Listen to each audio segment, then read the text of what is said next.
The people who remember. Elias didn't sleep for 3 nights. The paper never left his desk. Welcome back to the city you forgot. He checked the cameras in his apartment. Nothing. No visitors, no movement, no explanation. The paper simply appeared.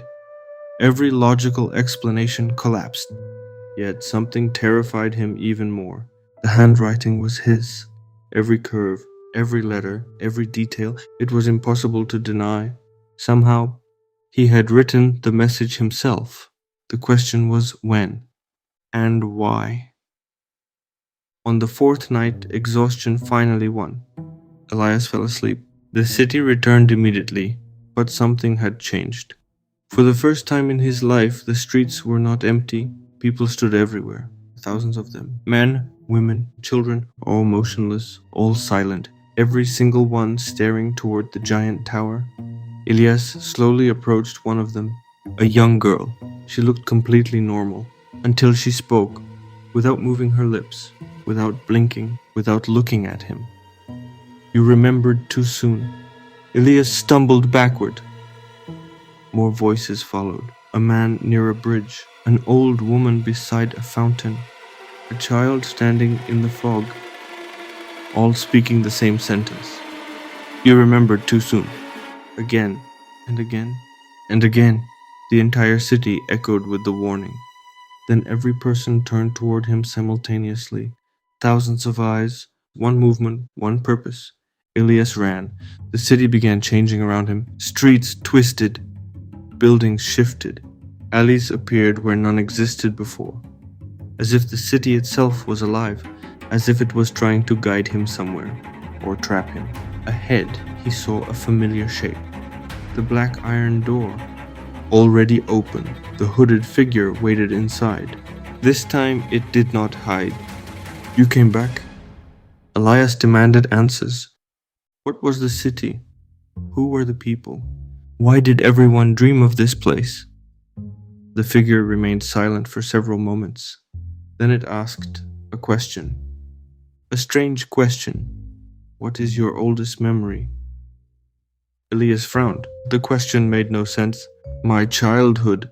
The figure shook its head. No. My first day of school. No. My family.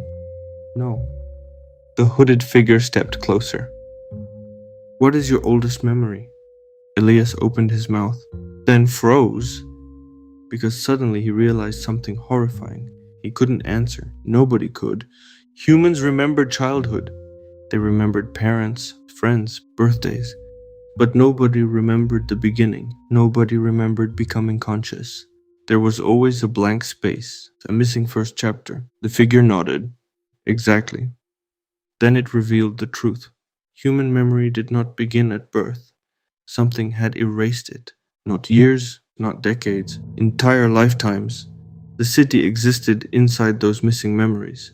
Elias felt the ground vanish beneath him. The city wasn't a dream. The city was a memory shared by every human alive, a memory humanity had forgotten. Before he could process the revelation, the tower bell rang. For the first time, the sound exploded across the city. Every frozen citizen began moving, not walking, running, toward the tower. Thousands, millions, a human flood surging through the streets. The hooded figure suddenly looked terrified. We're out of time. The sky wall above the city cracked. A thin line appeared across its surface. Then another, then another. Something was breaking through. Elias followed the crowd. Everyone was heading toward the center, toward the tower, toward the truth. As he reached the central plaza, he finally saw the tower clearly. And what he saw shattered everything. It wasn't a tower. Not really. It only looked like one from far away. Up close, the structure resembled something else. A machine, an unimaginably large machine, covered in symbols, covered in doors, covered in names, billions of names, human names. Every person who had ever lived, every person alive now, every person yet to be born. Their names covered the machine from top to bottom.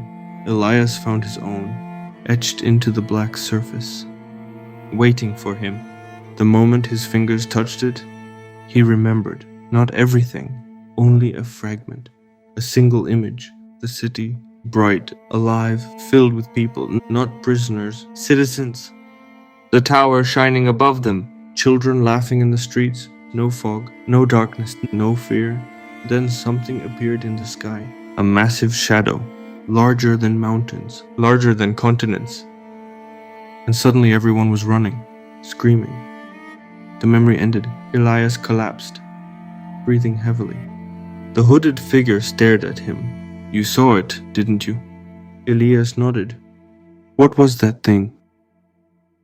The figure answered with a single sentence. "The reason humanity chose to forget." The tower bell rang again, this time louder, far louder. The machine began activating. Symbols ignited across its surface. The crowd fell silent. Every dreamer in the city looked upward. Then the top of the tower slowly opened. Inside was not machinery. Inside was an eye, a colossal eye, ancient, endless, awake, and it was looking directly at Elias. Not through the dream, not through the city, at him personally.